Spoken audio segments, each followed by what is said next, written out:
ఒక చిన్న స్టోరీ చెప్తాను వినండి. ఒకరోజు రాజు సైనికుడు అడవికి వెళ్ళారు.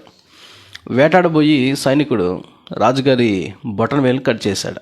రాజుగారు కాస్త బటన్ తీసుకుని చెరసాల పెట్టేశాడు. మరలా రాజు కొన్నాళ్ళకి వేటకెళ్ళాడు.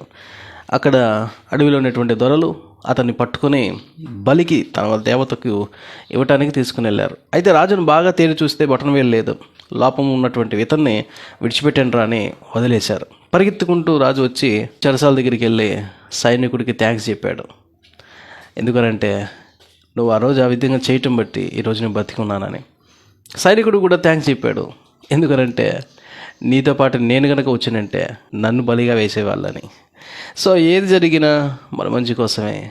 కొన్నిసార్లు కంగారు పడతాం. కంగారు పడద్దు. జీవితంలో అన్నీ ఒక తావుకు వచ్చేయడానికి సమయం పడుతుంది. ఆలోచించండి.